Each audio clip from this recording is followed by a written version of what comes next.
नमस्कार. हरिपाठकीर्ती मुखे जरी गाय, पवित्रची होय देह त्याचा. तपाचे सामर्थ्य तपिन्नला अमुप, चिरंजीवी कल्प वैकुंठी नांदे. मातृपितृ भ्राता सगोत्र अपार, चतुर्भुज नर होऊनी ठेले. ज्ञान गुडगम्य ज्ञानदेवा लाधले, निवृत्तीने दिधले माझे हाती. आपण या अभंगाचा आज चिंतन करतोय. ज्ञानेश्वर माऊलींनी इथे आपल्याला हरिपाठकीर्ती मुखे जरी गाय आणि हरिपाठ मुखे जरी गाय हे सांगितलेलं आहे. म्हणजे काय की जो नामस्मरण करतो आणि नामस्मरणाचा अनुभव घेऊन त्याची महिमा, त्याची जी ताकद आहे ती इतरांना सांगतो, तो देह पवित्र झाल्याशिवाय राहणार नाही. कारण असा जो व्यक्ती असतो त्याच्या अंतःकरणात ईश्वर स्मरणच भरलेलं असतं आणि जो खरोखर याचा अनुभव घेत असतो त्याचा अंतःकरण किती आनंदाने भरलेलं असेल. मग तो आनंद बाहेर ओतंबून वाहतो त्याच्या वाणीतून. म्हणजे तो इतरांना सुद्धा ज्ञानप्रद बोधच देतो, ईश्वर स्मरण करायला सांगतो, नामस्मरण करायला सांगतो, कारण स्वतः त्याने अनुभव घेतलेला असतो. आणि याचं साक्षात उदाहरण म्हणजे ज्ञानेश्वर माऊली. ज्ञानेश्वर माऊलींनी जन्मभर ईश्वर चिंतन केलं, ईश्वर स्मरण केलं आणि त्यांना साक्षात्कार झाला. त्यांनी त्यांच्या मुखातून हरिपाठ सांगितला, चांगदेवपासष्टी सांगितली, ज्ञानेश्वरी मांडली, म्हणजे भगवद्गीतेचे सार त्यांनी सांगितलं आपल्याला. आणि हे सगळं त्यांनी सोप्या भाषेत करून सांगितलं, म्हणजे सर्व जनसामान्यांना कळावं ही त्यांची धारणा होती. आणि या धारणेतून, ध्यासातूनच अशी निर्मिती होऊ शकते. कारण हरिपाठकीर्ती मुखे जरी गाय हे प्रचंड अवघड आहे. एखादा माणूस जर आयुष्यभर नामस्मरण करत असेल तर त्या नामस्मरणाचा आनंद जो आहे तो त्याने सतत घेणं आणि ते इतरांना सांगणं आणि इतरांना सुखी करणं, यासाठी धारणा महत्त्वाची असते. आणि म्हणून आपल्याला आज या गोष्टीची किती गरज झालेली आहे हे सुद्धा आपल्याला दिसून येतं आजच्या काळामध्ये. आजच्या काळामध्ये आपल्या लहान लहान मुलांना, तरुण पिढीला हरिपाठ म्हणजे नेमकं काय हे सांगितलं पाहिजे. म्हणजे नामस्मरण हे आज किती महत्त्वाचं झालेलं आहे. कारण लोक असं म्हणतात की हे सगळं म्हातारपणी करायच्या गोष्टी आहेत. या म्हातारपणी करायच्या गोष्टी नाही आहेत. या 16-17 वयाचे असताना मुलं जेव्हा त्यांना कळत असतं, जग कळत असतं, तेव्हा त्यांनी नामस्मरणाची कास धरली पाहिजे. तेव्हा त्यांना देव कळला पाहिजे, तेव्हा त्यांना धर्म कळला पाहिजे. तर मुलांचं जे आयुष्य आहे ते सुधारेल, त्यांची वाणी सुधारेल, त्यांचं जीवन बदलेल आणि त्यांची कर्मसुद्धा सुधारतील. कारण हे किती महत्त्वाचं झालेलं आहे. बघा ना, ज्ञानेश्वर माऊली फक्त 21 वर्षाचे होते, त्यांनी हे सगळं केलं 21व्या वर्षात. छत्रपती शिवाजी महाराज 16 वर्षाचे होते, त्यांनी धर्मासाठी, स्वराज्यासाठी एवढी मोठी स्थापना केली. संभाजी महाराज हे सर्व लहान वयातच त्यांनी ह्या सगळ्या गोष्टी वर आणलेल्या आहेत. म्हणजे काय की ह्या वयामध्ये जेव्हा मुलांना कळत असतं, मुलांना समजत असतं, त्या वयामध्ये त्यांना नामस्मरणाची गोडी लावणं किती महत्त्वाचं झालेलं आहे. आणि हे काम पालकांचं आहे. ज्ञानेश्वर माऊली हरिपाठाची कीर्ती गायला का सांगतात? कारण जो स्वतः अनुभवतो आणि तो इतरांना सांगतो, त्यामुळे पुढची पिढी तयार होणार आहे. पुढच्या लोकांपर्यंत जे करत नाही त्यांना याचा महिमा कळणार आहे. आणि नामस्मरण ही साधना इतकी सोपी आहे की ती तुला सतत जागेवर आणेल, सतत तुला ईश्वर स्मरण करण्याच्या दिशेने घेऊन जाईल. तुला हे सतत सांगेल की हा देह जो तुला दिलेला आहे तो ईश्वराचा आहे, हे सगळं जे आहे ते त्याचं आहे. आणि हे जेव्हा आपल्याला भान येत राहतं सतत, तेव्हा हा माणूस कृतज्ञ असतो. आणि जेव्हा हा माणूस कृतज्ञ असतो तेव्हाच त्याला ती दिव्यदृष्टी त्याला अनुभवता येऊ शकते, कारण त्याला नामस्मरणाचा बोध झालेला असतो. म्हणून हरिपाठकीर्ती मुखे जरी गाय, पवित्रची होय देह त्याचा. असा देह हा पवित्र असतो. आणि या देहाने जर त्याच्या वाणीतून समाजाला काय उपदेश केला तर समाजामध्ये खूप मोठी सुधारणा येत असते, जशी ज्ञानेश्वर माऊलींनी आणली, जशी संतांनी आणली. कारण बघा, ज्ञानेश्वर माऊलींपासून पुढे सर्व संतांनी हरिपाठाचीच कीर्ती गायलेली आहे.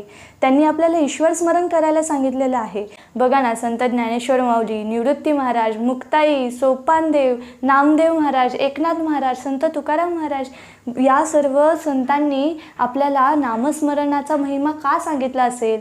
कारण त्यांना ठाऊक आहे की यामध्येच सुख आहे आणि यातच आनंद आहे.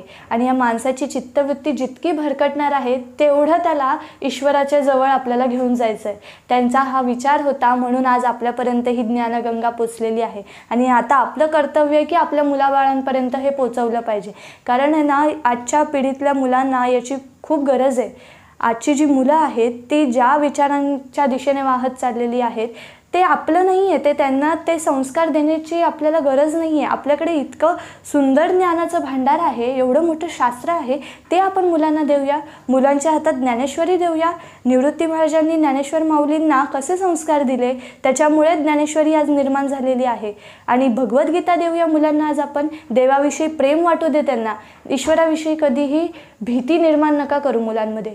मुलांना सांगा देव कसा आहे, देवाचं चिंतन करणं किती महत्त्वाचं आहे. मुखात नाम द्या, आणि एकदा का मुखात नाम आलं ना, तर या मुलांचं जे जीवन आहे ते असं बदलून जाईल की त्यांना त्यांच्या विचारांमधून, आचरणातून, कर्मामधून सगळी प्रगती जाणवेल आणि मुलं स्वतः देवाची कृतज्ञता व्यक्त करायला लागतील. आणि असा हा आपला सुंदर भारत देश आहे. आणि या भारत देशानेच या जगाला मार्गदर्शन केलं पाहिजे की विचार कसे असले पाहिजेत. कारण हे शास्त्र आपल्या भारतात निर्माण झालेलं आहे. ईश्वर सर्वत्र आहे, त्याची कृतज्ञता ही तू व्यक्त कर. ही शिकवण आपली आहे. आणि ही शिकवण ज्ञानेश्वर माऊलींनी आपल्याला दिलेली आहे. ही शिकवण आपल्याला संतांनी दिलेली आहे.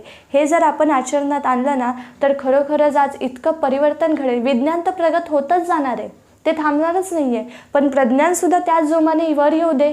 प्रज्ञानाला सुद्धा मुलांना त्या दिशेने वळवून घ्या. माझी खूप विनंती आहे, घरामध्ये पालकांना विनंती आहे की तुम्ही हरिपाठ लावा. हरिपाठ मुलांच्या कानावर पडू दे. हरिपाठ मुलांनी बोलू दे. कारण त्याच्यामुळे त्यांची वाणी सुधारणार आहे, त्यांचे विचार सुधारणार आहेत, त्यांचे आचरण सुधारणार आहे. तुम्हालाच जाणवेल की मुलांमध्ये किती परिवर्तन झाले. आम्ही स्वतः हरिपाठ करतो रोज. जेव्हा हरिपाठ होतो तेव्हा त्याचं वातावरणच वेगळं असतं आणि ती जी दिव्यता आहे त्या वातावरणातली ती अनुभवता येते. आणि आमच्यासोबत जे मंडळी असतात ते जेव्हा हरिपाठ करतात की नाही, ते सुद्धा आम्हाला सांगतात की आम्ही जन्मभर ज्या सुखासाठी आणि आनंदासाठी धावत होतो ना, तो क्षण आमचा, ती जी धावपळ होती ती इथे येऊन थांबते. म्हणजे आम्हाला इथेच तो आनंद आणि ते सुख आम्हाला मिळतं. म्हणजे बघा, इतकी निर्वंश आणि शांत अवस्था माणूस प्राप्त करून घेऊ शकतो ईश्वर चिंतनाने. कारण देवाच्या चरणावर हा एकदा का लीन झाला की मग त्याला कुठेच जायची गरज नाही. त्याचं मन एकदा का ईश्वर चरणावरती येऊन थांबलं की मग तो कुठे जाणारच नाही. म्हणून तुकाराम महाराज काय म्हणतात की हे जे मन आहे ना, ते मन कुठे धावणार आहे. कोठे धावे आता मन, तुझे चरण देखील भाग गेला क्षीण गेला. म्हणजे काय, तुझा जो थकवा आहे तो पण जाईल, फक्त देवाच्या चरणावर लीन हो. आणि ही जी आपल्याला ज्ञानप्रद बोध देणारी जी मंडळी आहेत ना, त्यांचंच आपण आता ऐकलं पाहिजे. त्यांचे विचार आपण आपल्या मनात रुजवले पाहिजेत.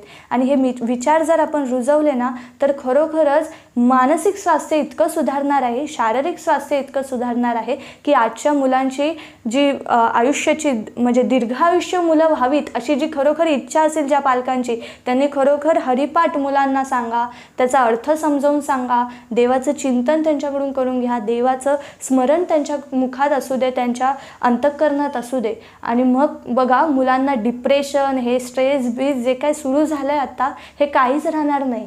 इतकी शांतता मुलांच्या मनाला लाभेल आणि इतकं सुंदर जीवन होईल. कारण आता आपलं हे काम आहे. संतांनी आपल्यापर्यंत पोहोचवलं की नाही, मग आता पुढे आपण घेऊन जायचं आहे. आपल्याला हे लोकांना सांगायचं आहे. आपल्याला जर शहाणपणा आला तर तो आपण इतरांना देऊ शकू. म्हणून मुखात नाम पाहिजे. म्हणून हरिपाठ मुखे जरी गाय हे महत्त्वाचं आहे. पहिले तू नाम घे, मग ते इतरांना दे. जर स्वतः नामस्मरणाचा आनंद घेतला तर तो आपण वाटू शकतो. आनंद कोण वाटतो? ज्याच्याजवळ खरोखर आनंद आहे, तोच इतरांना आनंद देऊ शकतो. बघा, एका पाण्याचा घडा आहे, तो पाण्याचा घडा जर भरला, पूर्ण ओतंबून भरला, तर ते बाहेर पाणी जाणार आहे. तसंच जो व्यक्ती नामस्मरण करतो त्याचं अंतःकरण नामाने भरतं, ईश्वर चिंतनाने भरतं. आणि असा आनंद भरलेला जो माणूस आहे तो त्याच्या वाणीतून लोकांना समाज उपयोगी असा उपदेश करत असतो, ज्ञानप्रद बोध देत असतो. आणि या धारणेतून आपल्या भारतामध्ये ज्ञानेश्वरी निर्माण झाली. या धारणेतून तुकाराम गाथा निर्माण झाली. यामधून भगवद्गीता निर्माण झाली.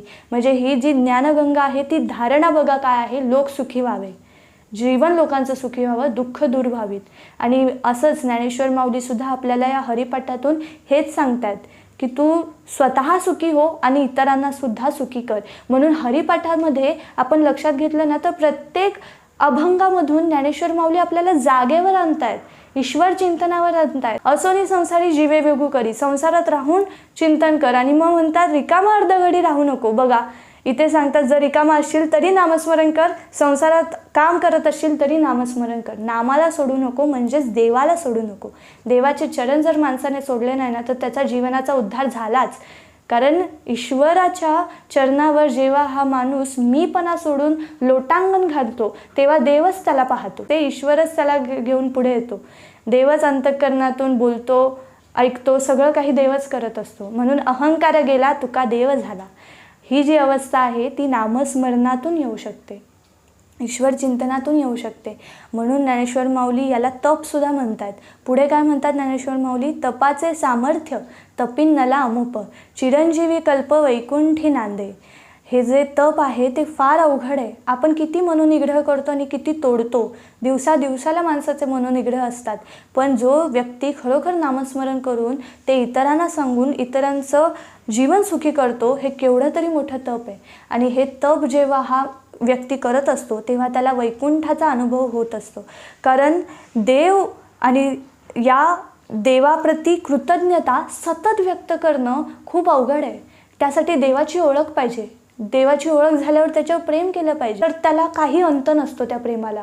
आणि त्या प्रेमातूनच धारणा निर्माण होते, त्या प्रेमातूनच ध्यान लागतं. म्हणून ज्ञानेश्वर माऊलींनी आपल्याला काय सांगितलेलं आहे? इथे विवेक दिलेला आहे, मार्गदर्शन केलेलं आहे. तू कसा विचार कर, कसा विचार करू नको, सावध कुठे राहा, शहाणपणा दिलेला आहे, ध्यान दिलेलं आहे, धारणा दिलेली आहे. हे सगळं ज्ञानेश्वर माऊली आपल्याला समजावून सांगतात एका आईसारखं. आई कशी मुलाला सांगते, हे नको करू बाळा, ते कर, ते नको करूस, हे चुकीचं आहे. असंच ज्ञानेश्वर माऊलींनी आपल्याला हरिपाठातून सांगितलेलं आहे. म्हणजे ही माऊली किती आपल्या मुलांप्रती प्रेम दाखवते बघा. आणि या आईचं जे प्रेम आहे ते मुलांना शहाणं करून सोडणार आहे. म्हणून हे तप आहे. हे प्रेम जे करणं आहे ना ते साधं नाही आहे. याच्यासाठी वैश्विक अंतःकरण पाहिजे, निस्वार्थ भाव पाहिजे. आणि हा निस्वार्थ भाव जेव्हा देवाप्रती येतो तेव्हाच अशी धारणा निर्माण होते, त्यातूनच अशी वाणी निर्माण होऊ शकते.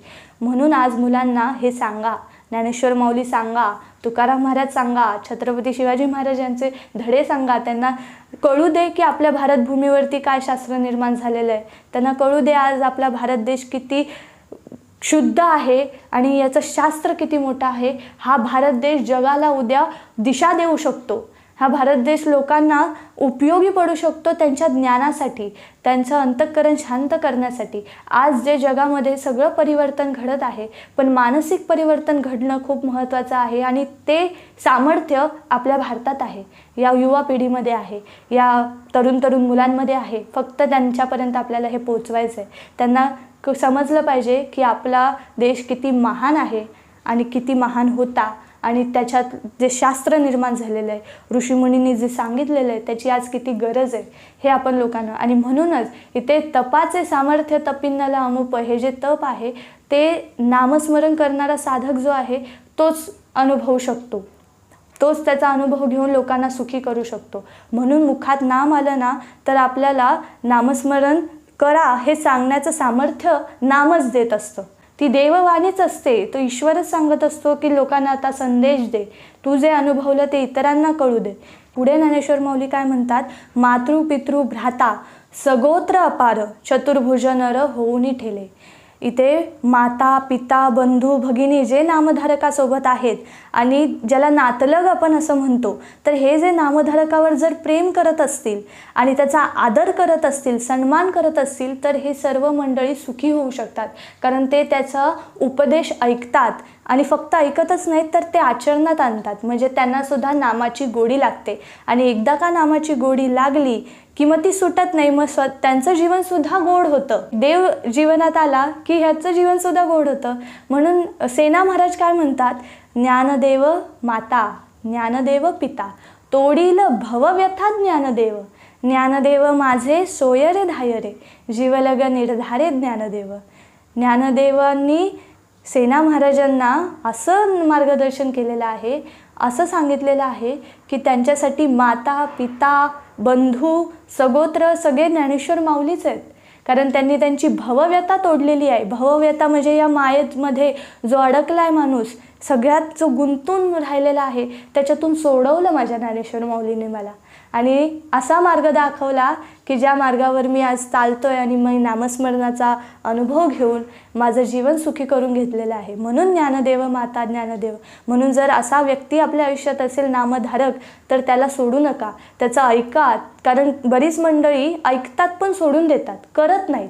आणि हे नको, आचरणात आलं पाहिजे. आणि आचरण जर घडलं तरच आपल्या मुलांना ते दिसेल. कारण मुलं घरामध्ये आईवडिलांनाच बघतात आणि जेव्हा ती लहान असतात, बाहेर जात नाही, घराच्या बाहेर नसतात, तेव्हा ती आईवडिलांनाच बघतात. मग आईवडील जेव्हा दिसतात हरिपाठ करताना, नामस्मरण करता, तेव्हा मुलांनासुद्धा ते पाहता पाहता तसंच व्हावं असं वाटतं. म्हणून हरिपाठ कीर्ती मुखे जरी गाय, असा जो देह आहे तो पवित्र होतो. कारण तो प्रत्येकाला सुखी करण्याची इच्छा ठेवतो. म्हणून माणूस नामस्मरण करणं किती महत्त्वाचं आहे हे यातून आपल्याला लक्षात येतं. आणि तुकाराम महाराज काय म्हणतात, संत चरण रज लागता सहज, वासनेचे बीज जळूनी जाय, मग रामनामी उपजे आवडी. रामनामाची आवड जेव्हा लागते या साधकाला, तेव्हा त्याच्यात काय परिवर्तन होतं, मग रामनामी उपजे आवडी, सुख घडोघडी वाढू लागे, कंठी प्रेम दाटे, नयनी नीर लोटे, हृदयी प्रकटे रामरूप. रामाचं रूप केव्हा प्रकटतं, जेव्हा याला गोडी लागते, याचं अंतःकरण शुद्ध होतं, कंठात प्रेम दाटून येतं, हृदयात रामाचं रूप दिसतं, तेव्हा डोळ्यांमध्ये पाणी येतं. आणि असं चिंतन होण्यासाठी संत संगत महत्त्वाची. एकदा का संत संगत मिळाली की ती सोडू नका. सतत हरिपाठात, विश्वप्रार्थनेत किंवा ज्ञानेश्वर माऊलींनी जे जे सांगितलेलं आहे नामस्मरणात सतत राहण्याचा प्रयत्न करा. आणि हा जर प्रयत्न चालू ठेवला तर खरोखरच देवाची गोडी लागेल. आणि एकदा देवाची गोडी लागली की नाम काय मग आपल्याला सोडणार नाही अशी अवस्था होते. कारण तोच होऊन राहतो, तो देवच होऊन राहतो. असा अहंकार निघून जाण्यासाठी ज्ञानेश्वर माऊली आपल्याला हरिपाठ करायला सांगतात, चिंतन करायला सांगतात देवाचं. कारण हे तुझं नाही आहे, हे त्याचं आहे आणि त्यालाच समर्पित कर. हा देह कृष्णरूप झाला की मग तुझं काही उडणारच नाही. मग तू त्याच्यावरती सोडून दे सगळं, तो काय ते बघेल. असं भावनिक परिवर्तन घडण्यासाठी मनामध्ये देवाप्रती प्रेम पाहिजे. पुढे ज्ञानेश्वर माऊली काय म्हणतात, ज्ञान गूढगम्य ज्ञानदेवा लाधले, निवृत्तीने दिधले माझे हाती. इथे ज्ञानेश्वर माऊलींना हे जे गूढ आणि गम्य ज्ञान आहे ते निवृत्ती महाराजांनी दिलेलं आहे.